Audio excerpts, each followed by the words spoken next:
Thank you for listening to our talk. So today, Mitchell and I will be presenting on word order and disambiguation in Pangasinan, which is a language spoken in the Philippines. So cross-linguistically, there's a well-known typological trade-off between word order flexibility and case or agreement. So the simple explanation for that is that the mapping between arguments and verbs should be relatively unambiguous. So this is done through either word order, rigidity, or through case or agreement marking. And the choice of either is often conceived of as a language level parameter. Today, we look at the interaction of word order, case, and agreement in Pangasinan. Descriptively in Pangasinan, the functional pressure of disambiguation is active in an individual grammar, and what we hope to build up to is that the conclusion that postverbal word order is free, except when two arguments are formally indistinguishable. And this is through the formal features on the argument. We can explain this fact through a particular feature-driven approach to scrambling. So the data today that we present today is from elicitation with 3 native speakers of Pangasinan. They are all from residing in Singapore currently, and there are some dialectal or idiolectal variation between them. However, the judgments we represent today represent the internally consistent behavior of one of our speakers from Lingayen, which is the capital of Pangasinan. So let's start with a simple overview of the voice and case in Pangasinan.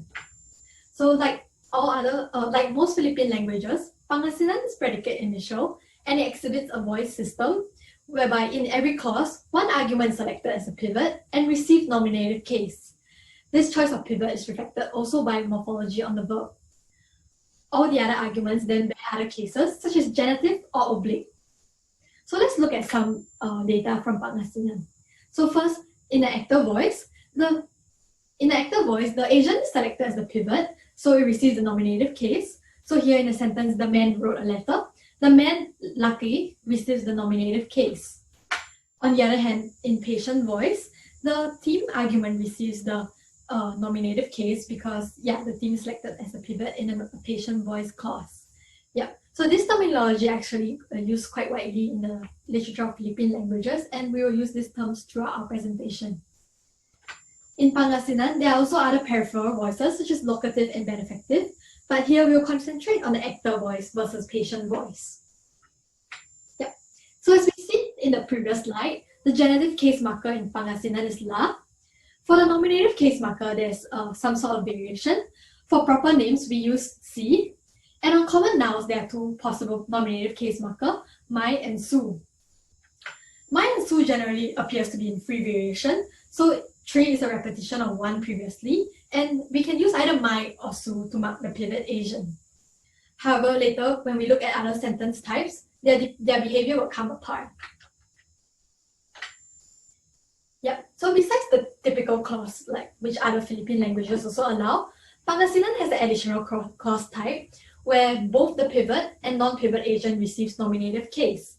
So if we look at example 4, this is a PV sentence, so we expect the theme to receive nominative case. However, what's surprising is that the agent also receives nominative case, making it double nominative.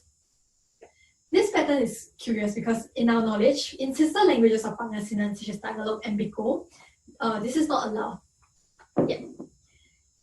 Okay, so let's look at some properties of the double nominative. Firstly, double nominatives can only appear in non-actor voices. So in 5a, the sentence is ungrammatical with or without a clitic pronoun because only non-actor voices can have double nominatives. So 5b is grammatical because there's a PV sentence, and other voices such as benefactive voice pattern with the PV clauses. Secondly, the agent must be clitic doubled by a genitive pronoun. So if you look at 6a, the clitic pronoun is a third person singular genitive pronoun which agrees with the agent, which is singular. On the other hand, in 5b, the clitic is a third person plural genitive pronoun which agrees with the agent, which in this case is a plural, which is a plural argument. But the pivot can be marked with either su or mai. However, the non-pivot must be marked with mai. There are no double su clauses. So if you look at 7, when we try to mark both the agent and the theme with su, it results in ungrammaticality. So in su-mai combination, it's very clear which argument is which because only the pivot can be marked with su. And this is regardless of word order. So in example 8, Because the pivot is marked with, the pivot, which is the boy argument, is marked with Sue, we know that it is the theme argument, and the sentence means the dog bought the boy instead of the boy bought the dog. Okay, moving on to word order and disambiguation. So, postverbal word order in Pangasinan is indeed free in conventional non-double nominative clauses, which are the clause types where the pivot is marked with nominative and the other arguments are marked with genitive. And this behaves similarly to its sister languages such as Tagalog. However, what we would like to build up to in this section is that in double nominative clauses, there is a word order restriction that emerges when the two arguments are formally indistinguishable. Yeah, so what this means we'll discuss in the next few slides. So first, let's look at free postverbal word order. So this happens in cases where where the clauses are not double nominative, and in these cases, arguments can be scrambled without affecting the interpretation. So in the AV clause in 9, either the asion or the theme can come first and the interpretation does not change, and this is also the case in 10. Now, looking at word order in the double nominative, the arguments are more confusing because both arguments in the double nominative can appear with the same marking my.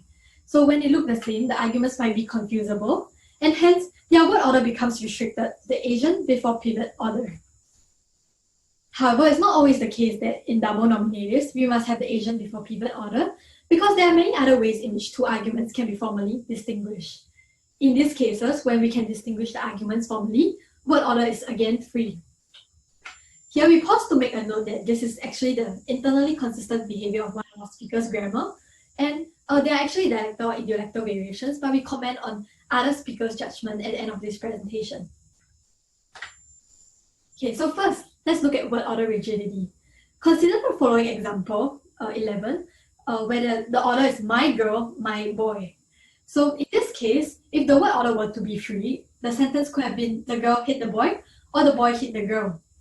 However, in this case, because of the word order restriction, the sentence can only mean the girl hit the boy. This is because the asion has to come before the theme. Yeah, and in this case, it is unambiguous that the sentence cannot mean the boy hit the girl. This is even so if the arguments differ in animacy. So in 12, the fish argument appears before the male argument, and hence this sentence can only mean the semantically unaccepted reading where the fish is cooking the boy, and it cannot mean that the boy is cooking the fish. Yeah, and this is also the case when even if the arguments can be distinguishable by world knowledge. So in 13, there are two arguments, a blind man and a female. So 13 can only mean that the blind man saw the woman and not the woman saw the blind man, because the asion necessarily has to come first in a my sentence. Yeah, this is even the case when blind men can't really see in real life. Yeah, so world knowledge does not affect as well. Next, we look at cases where word orders can be flexible, and these are the cases where the two arguments are not confusable because they can be formally distinguishable. So there are three cases where this might happen. Firstly, is when the pivot and the asion take different nominative case markers, which is Su versus my. We make a note here that this is not just about surface forms, because proper names actually have a different case marker, C. However, C patterns with my, and C my clauses receive the same word order restriction as well. Secondly, we look at a case where pivot and asion, pivot theme and asion differ in numbers, and that in these cases we can disambiguate through phi agreement, and word order is not used to determine the two arguments. Lastly, we'll discuss the case where one argument is reflexive in the analysis portion later. Yeah, so first let's look at the case where there are two different nominative case markers. So recall that pivots can be marked with Su or my, whereas non-pivots can only be marked with my.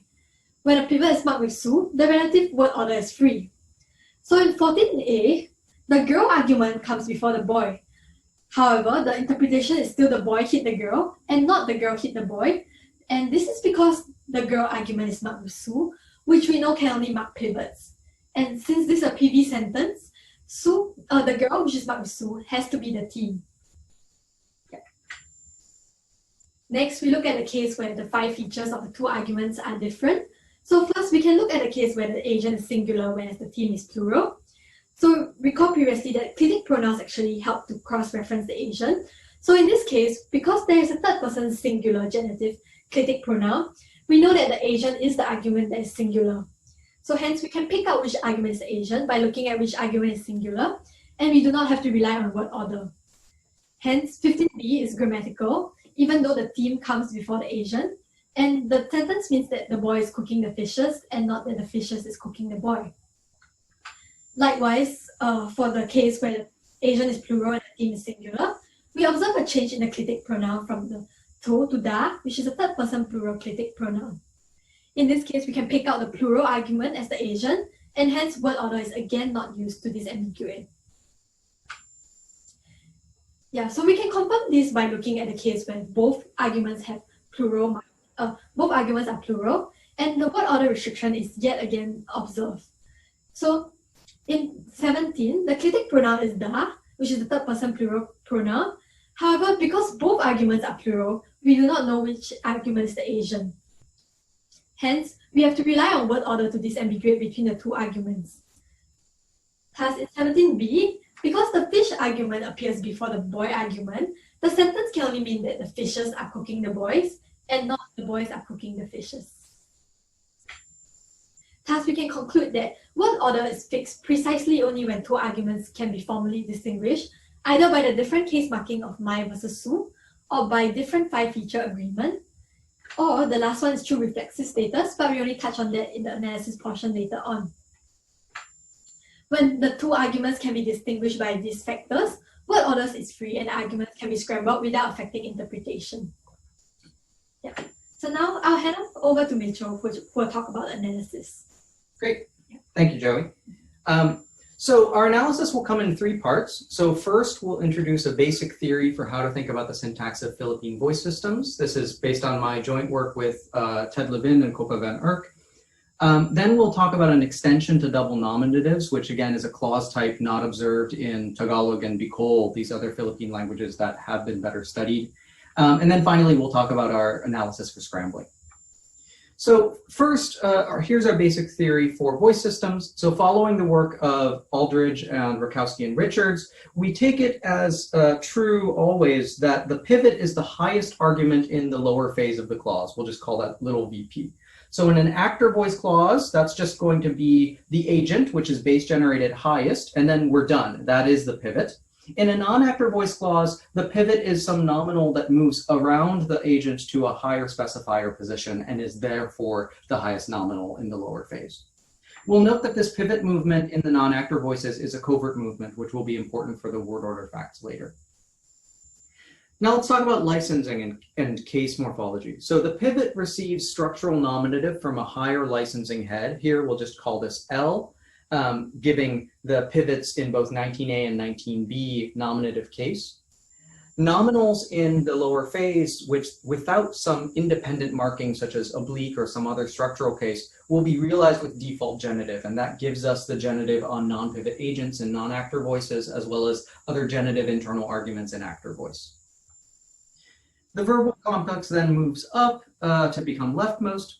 And what that means is, based on the trees that we just showed you, without scrambling, we yield a basic agent, everything else order in all clause types. So in actor voice, that's going to be the verb and then a nominative pivot agent, and then other arguments, which may be genitive, may be something else.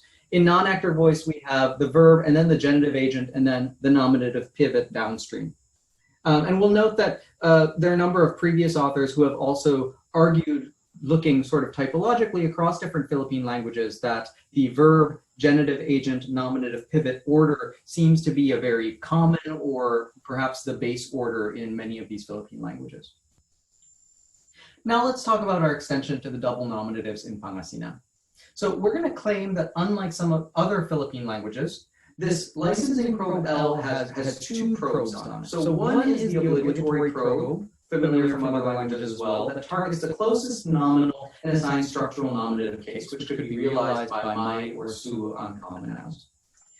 In addition, Pangasinan has an optional second probe that probes second and targets the next closest nominal. And it has two functions then. First, it's going to copy the nominal phi features, which are then realized as that click pronoun, essentially as a form of agreement. And then second of all, it will assign a restricted nominative case to that nominal, which can only be realized as my for common nouns. So what are those probes going to target? Well, based on the geometry for these clauses that we introduced above, the first probe will always target the pivot. That's always the highest nominal in little bb by definition. Therefore, the pivot can appear with su or my. And then the second probe, if optionally used, will probe and find the next highest nominal, which is always going to be the agent at the phase edge in non-active voice clauses. We'll note that this licensing probe is subject to phase impenetrability, and in active voice clauses, there is no other accessible nominal at the phase edge. There's only the pivot, which was the agent, and therefore there's no effect of this second probe explaining the fact that there are no double nominative active voice clauses. And now, here's our final component, an analysis for scrambling. So suppose that scrambling is a feature-driven movement, in particular by building optional probes above this theta domain that probe for arbitrary feature bundles and attract them, subject to locality. How does this work? So for example, suppose that in the base order, we build something that would give us alpha beta order, that linear order, where they're featurely distinct. So suppose that y is a feature that's on beta but not alpha. If we build a probe for this feature y, we optionally build this probe above, then that will attract the closest y-bearing node. And that, in this case, is going to be beta, and that will result in scrambling of beta over alpha. We'll note that this scrambling movement has to not be subject to phase impenetrability, and that's a theoretical issue we'll set aside for now. What's important in this system is what happens if alpha and beta are featurely identical. So suppose the base order again is alpha beta. We predict in this case that there is no way that this mechanism for scrambling can generate the beta alpha order, right? Even if we build a probe for a feature that alpha and beta have, the only thing that we can do is attract the closer one, which is alpha, and just move that further to the left. There's no way of actually changing the relative order of alpha and beta if they are featurely identical. Now, what features can these scrambling probes target? Well, based on the patterns that we've seen, they have to be morphosyntactic features. So they can be case features, assuming, for example, that the su nominative and my c nominative are featurely distinct. They could be different phi features, such as singular or plural. And as we'll introduce in a moment, they could be a feature specifically on reflexives. Crucially, for the judgments that we presented above, scrambling cannot involve probing for some optional A-bar feature. So for example, if probing could be for an optional A-bar feature, we could build some, scrambling feature, let's say. And let's just say we'll put a scrambling feature on something and build a scrambling probe above. Well, if we can optionally place the scrambling probe on any item, then we should predict any sort of rearrangement to be possible. And that's not the case for this pattern of judgments.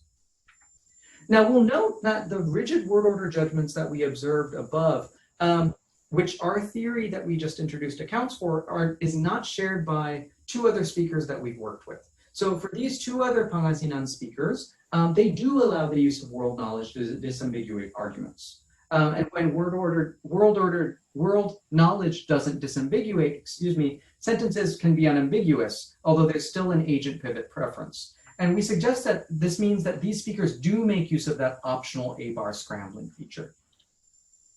Finally, we'll note that scrambling is an A-bar movement, as has been claimed for Tagalog as well. We'll just briefly show that there's reflexive binding into themes unaffected by scrambling. But scrambling, again, for our first speaker, clearly cannot be due to probing for an optional A-bar feature. And this is a challenge for at least a recent characterization of the A-bar distinction, saying that targeting obligatory features and moving them gives us A movement. Targeting optional features gives us A-bar movement. Interestingly, with my double nominatives, again, for our first speaker, we get the following, where you can get my boy, my himself, for the boy saw himself in 23A, but it's also possible to get the opposite order unaffected by scrambling. And so this is surprising. This is a my theme, my pivot, my agent order, which otherwise is not possible for the speaker. Assuming that this is the agent binding the theme and not exceptionally the opposite configuration, this means that 23b shows us that reflexives themselves are something that can be probed for in scrambling. So we'll briefly conclude. So today we started from this background that languages appear to choose between case and agreement and rigid word order to ensure unambiguous argument mappings. And we saw this very striking fact that in a single grammar, we can also observe this trade-off in effect. In Pangasinan double nominative clauses, we end up with configurations where certain nominals can be formally indistinguishable. And for one speaker, in precisely those configurations, scrambling is restricted. We proposed an analysis that accounts for this by describing scrambling as a feature-driven movement specifically for morphosyntactic features and not for A-bar features. And in further work, we will continue to work on this. We have some directions that we're interested in. We're very interested in your comments and suggestions for this ongoing project, as well as your questions. Thank you very much.